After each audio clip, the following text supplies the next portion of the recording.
va se mettre en mode football maintenant. Oui, la FIFA renoue le contact avec la FIF. Eh bien, c'est l'actu de ce soir.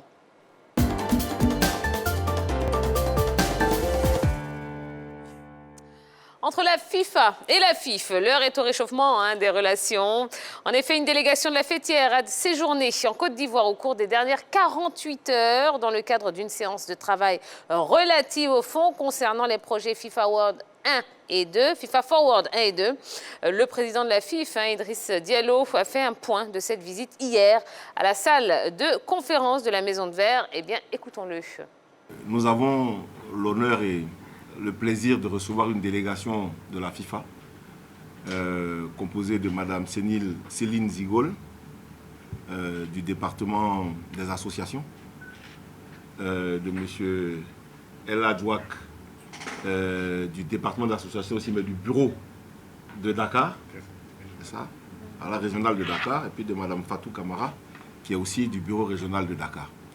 Alors, cette délégation est venue à Abidjan pour renouer avec la Fédération ivoirienne de football. Vous n'êtes pas sans ignorer que ces dernières années, il y a eu beaucoup de difficultés. L'ensemble des programmes avait été suspendu. Donc, ils sont venus nous faire part donc, de la volonté de la FIFA de relancer ses activités en Côte d'Ivoire à travers les projets de développement Forward. C'est ainsi que depuis hier, ils ont visité le centre technique de Benjerville, où il y a beaucoup de choses à faire. Ils ont visité nos sites de stockage. Ils ont visité la Fédération ivoirienne de football elle-même. Et donc, nous avons travaillé sur la mise en œuvre d'un projet visant à la rénovation et à la réhabilitation du centre technique de Benjerville, avec la construction aussi de nouveaux hébergements à terme. On a travaillé aussi sur la réhabilitation du bâtiment de la Fédération ivoirienne de football, réhabilitation et équipement. Donc, simplement, nous voudrions vous dire que la FIFA est déterminée et à nos côtés pour la relance de l'ensemble des activités dans notre pays. C'est une excellente nouvelle parce que la FIFA est un soutien et un support important pour toutes les fédérations. Et ça indique aussi, c'est une indication très claire de la volonté de la FIFA et de son président, M. Gianni Infantino, et de tous ses collaborateurs, de faire en sorte que la Côte d'Ivoire is back in the game et que tout se passe du mieux possible. Donc l'objet aujourd'hui, c'est donc de vous faire part de leur présence, de vous faire part donc de leur engagement à nous accompagner et de vous faire part du fait que notre pays revient au premier plan et bénéficiera de tous les projets de développement et d'un accompagnement sur mesure pour faire face à nos différentes ambitions. Bon, est-ce que vous êtes d'avis avec le président Idriss Diallo qui dit que finalement la visite de la FIFA est une excellente nouvelle pour la Côte d'Ivoire, Choualio? Oui, écoutez, c'est une excellente nouvelle parce que je vois que c'est la preuve que la FIFA n'avait pas de problème avec la Côte d'Ivoire. La FIFA avait un problème avec ceux qui dirigeaient ce football-là. C'est la preuve évidente, puisque même pas un mois que M. Idriss Diallo a été élu, déjà la FIFA vient renouer avec la Côte d'Ivoire. Et là, vous voyez que tout à l'heure, le président Idriss Diallo disait que l'ensemble des programmes Forward avaient été suspendus. Et là, on l'a souvent dit ici, c'est depuis des années. Et là, la FIFA remet en place l'ensemble de ces projets-là. Et il y a un élément encore que le président Idriss Diallo a souligné. Il a parlé, si vous avez bien entendu, du bureau régional de Dakar. Ce bureau régional de Dakar était implanté à Abidjan. Ce bureau régional qui était délocalisé à Dakar, était à Abidjan, au siège de la Fédération ivoirienne de football. Mais avec les problèmes, les mauvais rapports entre la FIFA et l'ex-comité exécutif, ils ont été obligés de déplacer ce bureau-là à Dakar. Ça a été une grosse perte pour la Côte d'Ivoire parce que ce bureau-là, qui lançait tous les projets forward, et c'est Feu Cablan Champon qui était le patron de ce bureau-là. Et moi, ça m'a fait mal à l'époque, mais quand j'étais le seul à en parler, ça m'a fait très mal parce que c'était un élément important de ce bureau. Moi, j'ai visité ce bureau-là, je suis allé voir Cablan Champon, j'ai vu tout ce qui se faisait là-bas. Ce bureau était implanté dans les locaux de la Fédération ivoirienne de football. Mais avec les différents palabres entre la FIF et la FIFA, ce bureau a été délocalisé à Dakar. Maintenant, c'est dommage, ça a été déjà fait. Et il me semble que le Sénégal même a eu l'accord de siège, c'est-à-dire qu'on ne peut plus le ramener à Abidjan. C'est vraiment une grosse perte pour la Côte d'Ivoire. Mais l'essentiel est que la FIFA puisse se renouer avec la Côte d'Ivoire. C'est une bonne nouvelle. Alors, sur le sens de cette visite-là, écoutez, en tant qu'observateur du football, on ne peut que se réjouir. Ça marque la fin de beaucoup de choses. D'abord, la fin de la normalisation. 2 ans, bon, merci, c'est fini, au revoir. Ensuite, ça met définitivement fin au débat sur l'enquête d'intégrité qui, pour beaucoup de nostalgiques, va peut-être venir encore relancer le processus électoral. Et puis enfin, ça consacre l'élection du président Idriss Diallo. Tout était bloqué depuis 2 ans. Le football ivoirien est enfin libéré. Parce que toute place maintenant à la reconnaissance légale et légitime de la fêtière mondiale en ce qui concerne notre association nationale qu'on appelle la Fédération ivoirienne de football. Donc maintenant, on peut travailler tranquillement au développement du football ivoirien. On peut relancer toutes les activités liées au sport roi. On a eu 2 années difficiles. Bon, maintenant, c'est la fin. La FIFA est là. Elle reconnaît le président élu. Maintenant, quitte à lui à se mettre au travail en tenant compte, bien entendu, des programmes initiés par la FIFA qui existent, dont on parlera. Et donc, c'est une excellente nouvelle qui vient mettre fin à un certain nombre de choses que nous avons vécues ici en Côte d'Ivoire depuis 2 ans. D'accord. Jean-Philippe, est-ce que vous êtes d'avis avec Roger Stéphane? Est-ce que vous pensez qu'au regard de cette visite, on peut dire que finalement, ça y est, la crise au sein du football ivoirien est derrière nous? Est-ce qu'on peut dire que la crise du football ivoirien est derrière nous? Bon, pour l'instant, je pense qu'il y a un nouveau bureau qui a été élu et qui est en train de travailler. Je pense que ce bureau est observé tant par ceux qui l'ont porté là que par ceux qui ne l'ont pas suivi au niveau de sa vision. C'est encore trop tôt, à mon sens, pour dire que cette crise-là est derrière soi. Tout à l'heure, Charles parlait d'une crise entre la FIFA et la fêtière, mais il y avait une crise interne aussi au niveau de la Fédération ivoirienne de football. Voilà, entre des présidents de clubs qui s'étaient rangés en clan. Est-ce que cela a disparu tout d'un coup? Je pense que les résultats de la dernière élection, lors de la dernière AG de Yamoussoukro, a pu donner une indication. Je dirais qu'on est plus dans une situation de calme que de paix. Ça, c'est le premier axe. Aujourd'hui, la FIFA revient. Mais je pense que peu importe celui qui allait être à la tête de cette fédération à l'issue du processus électoral, la FIFA allait être obligée de travailler avec cette personne. Parce que pendant 2 ans, le comité de normalisation a œuvré pour pouvoir mettre à nu ce qu'ils considéraient comme des dysfonctionnements en termes de gestion de cette fédération par l'ex-comité exécutif. Il y a eu, on ne va pas refaire l'histoire des rapports qui n'ont pas produit, à mon sens, d'effets coercitifs vis-à-vis des membres du comité exécutif sortant, mais qui ont permis quand même de corriger quelques axes de gestion et qui ont permis également de voir naître la commission de gouvernance. Donc aujourd'hui, la FIFA vient dans un environnement qu'elle considère être beaucoup plus assaini par rapport à l'environnement qu'il y avait il y a de cela quelques années, et qui n'était pas forcément du fait de l'ancien comité exécutif, puisqu'il fonctionnait par rapport au texte qui régissait le football ivoirien. Donc, moi, j'espère maintenant que cette collaboration sera fructueuse, qu'elle va apporter énormément de développement au football ivoirien. Et avec les chantiers qui ont été annoncés par le président Idriss Diallo, on espère que cela va permettre définitivement, notamment au centre des métiers de Bingerville, de pouvoir être le Clairefontaine des Ivoiriens et voir notre équipe nationale avoir un véritable centre moderne où ils vont pouvoir se préparer en toute quiétude et en toute sérénité, et voir également la rénovation d'autres éléments sportifs. Donc pour moi, c'est tout bénéfice pour la Côte d'Ivoire. Mais justement, donc ce projet visant à la rénovation et à la réhabilitation du Centre technique national de Bingerville, est-ce qu'il y a une urgence là-dedans? Est-ce que ce sont des questions urgentes à adresser, Cholio? Absolument.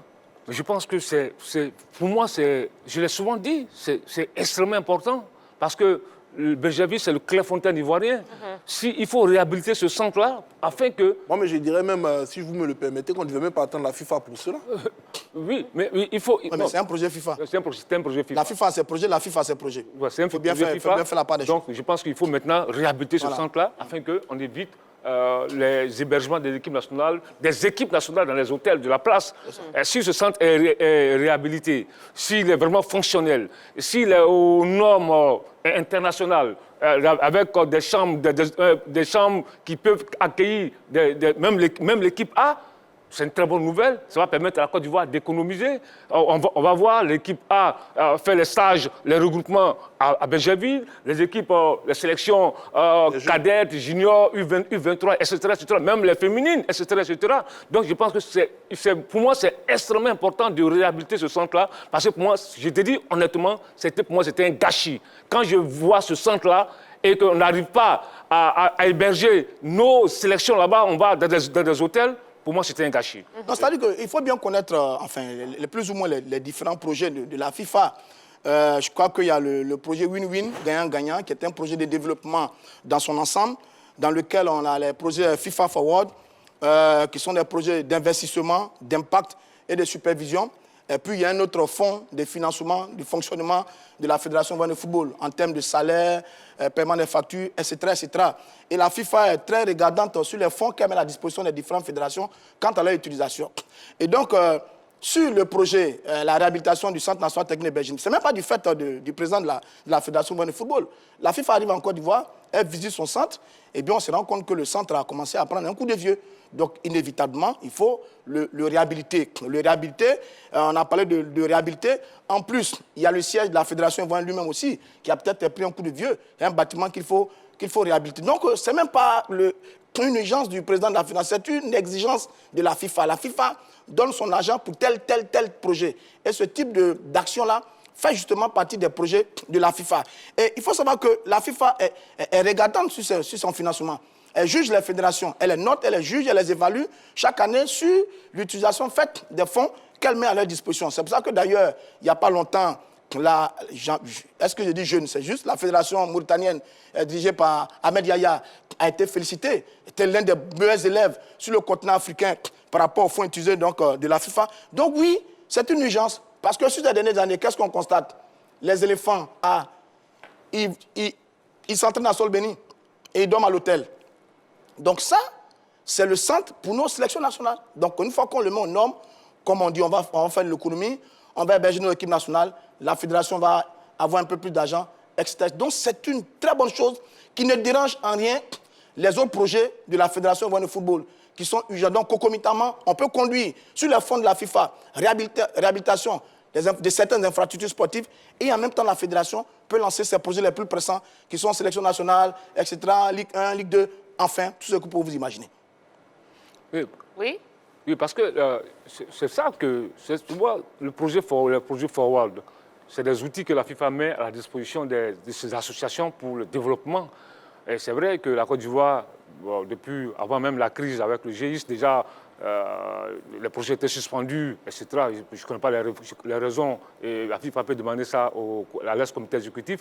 Mais une chose est certaine, aujourd'hui, avec ce qui se passe, c'est une très bonne nouvelle. Parce que je le dis, et là, c'est une proposition même que je vais adresser à l'endroit du nouveau comité exécutif, il faudra penser dans ce projet de développement au stade de Bassam. C'est-à-dire que le stade municipal de Bassam, avec un projet forward, avec la pose d'une pelouse hybride, peut accueillir des matchs de Ligue 2, Bassam c'est tout près là, avec une tribune peut-être de quelques 5000 places. Mais ça, c'est le projet de la FIFA. On peut le faire à Bassam. Ça va permettre un peu de programmer un match à EFIM, WAC, ou bien, c'est pas, liste de Sassandra, Sporting Club de Gagnois à Bassam. Ça, on peut le faire. Et je pense qu'il faut songer à cela pour essayer d'améliorer. Parce que c'est vrai qu'on ne doit pas se contenter des stades de la CAN.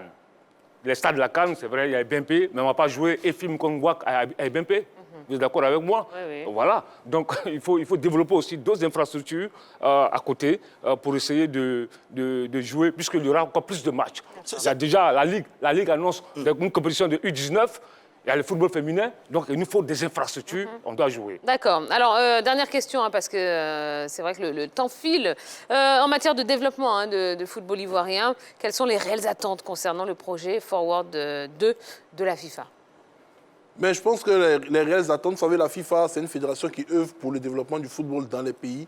Et quand on parle de développement du football, on parle surtout du football amateur. Parce que le football professionnel est censé être dirigé par des ligues. Donc, déjà pour la FIFA, c'est de faire en sorte que la pratique du football en Côte d'Ivoire se vulgarise encore plus et que cela se vulgarise, mais avec des notions, je dirais, beaucoup moins élémentaires que ce qu'on peut rencontrer à chaque coin de rue. Donc, permettre à un maximum de jeunes de pouvoir pratiquer le football sur des espaces ou sur des aires appropriées. Et donc, déjà, comme on a pu s'en rendre compte, ce projet-là a permis à la commune de Yopougon, aux deux communes les plus, je dirais, populaires de la Côte d'Ivoire, Yopougon et Dabobo, d'avoir des pelouses synthétiques. Maintenant, malheureusement, derrière, les responsables locaux n'ont pas suivi le mouvement pour doter au moins ces différentes enceintes-là de gradins pour les rendre véritablement, je dirais, je ne vais pas dire moderne, mais adapté à recevoir du public et à recevoir des rencontres d'un certain niveau. Donc pour la FIFA, ce sera à la longue de voir dans quelle mesure ils pourront apporter encore des équipements de football pour qu'ils puissent être installés dans diverses villes afin de vulgariser encore plus la pratique de cette discipline. Tu as les stades de proximité. Oui. C'est le projet. Vous savez, il y a eu le stade Robert Champrou avec son gazon synthétique. Là, on annonce un gazon hybride au Parc des Sports. Certainement que ça va sortir des fonds de la FIFA. Il a donné l'exemple de Bassam. On peut élargir ça. Donc, quelques petits stades de proximité. Abobo et Yopougon en ont eu. Et ensuite, réhabilitation de ce qui existe déjà. Chef de la Fédération, Centre d'assurance technique Benjaville. Et puis, soutien à certaines disciplines qui n'ont pas encore le soutien financier espéré, parce que rappelez-vous qu'on avait voulu faire des efforts pour aider au développement du football féminin, donc tout ce qui est amateur devrait peut-être pouvoir bénéficier de tous ces soutiens-là, parce que c'est ça, au niveau de la FIFA, la vulgarisation, emmener un développement d'ensemble, non pas seulement pour l'élite, mais pour tous les corps, pour toutes les disciplines, de tous les corps d'âge, j'ai envie de dire, en ce qui concerne le football. C'est cet ensemble-là qu'il faut développer avec les différents fonds de la FIFA. D'accord. Bon, et bien voilà. Allez, messieurs, on va pouvoir passer au dernier sujet de la soirée, et pas des moindres. La Ligue professionnelle annonce des grandes décisions. Alors, Eugène Diomandé, le premier vice-président de la Ligue de football professionnel, a expliqué ce jeudi, face à la presse, les questions abordées lors des 2 récentes réunions de cette institution et les enjeux de cette fin de saison, entre autres informations dont le calendrier de la saison 2022-2023. Il a indiqué que la Ligue recevra bientôt les dirigeants du Lys de Sassandra pour leur expliquer la nécessité de bien encadrer leurs supporters dans les stades afin d'éviter les débordements survenus lors des récentes rencontres du club. Eugène Diomandé a annoncé également la rénovation prochaine du Parc des Sports avec une nouvelle pelouse hybride. Donc, on va pouvoir en parler ensemble. Rapidement, on a quelques minutes. Alors, la Ligue donc, a annoncé l'ouverture de la saison 2022-2023 au plus tard mi-septembre. D'accord, mi-septembre prochain, alors que le présent exercice prend fin ce 30 juin. Est-ce que le délai vous semble indiqué? Est-ce que ça vous semble bien? Normalement, le délai nous semble long. Ça, il faut le dire clairement, parce que généralement, dans les grands championnats, généralement, les joueurs ont un mois et demi de repos avant de reprendre les entraînements et le début des compétitions. Oui, ils finissent je dirais, en fin mai, juin. Ensuite, il y a les tournées et puis ils reprennent le championnat en août. Donc, ils ont un mois et demi. Là, ce championnat va finir, je dirais, dans le mois de juin. 26 juin, exactement. 26 juin. Et on va reprendre en septembre. Bon, contrairement au championnat professionnel, où, comme je le disais, il y a les tournées et autres, le temps va sembler être long, mais ce temps-là, je pense, est un bon temps. C'est un temps approprié pour permettre aux différents clubs de pouvoir mieux se préparer et mieux aborder ce virage décisif du développement du football ivoirien, parce qu'on a parlé de beaucoup d'innovations. Le président Salif Bitoko a parlé notamment de la licence CAF. Et on a parlé également de la mise à jour des tests et des statuts des clubs. Il y a beaucoup de chantiers pour avoir une bonne ligue. Donc, je pense que c'est un bon délai. D'accord, très bien. Bon, oui, vous voulez parler de... Non, je dis sur tout ce qui a été annoncé, bon, D'accord. je me réjouis. Oui? Oui, je me réjouis déjà Non, de... mais parce qu'on doit juste marquer une Une pause, d'accord. Voilà. Donc, allez, on laisse passer une toute petite page de publicité et puis on va se retrouver pour la suite. Hein. Donc, ne bougez pas, à tout de suite.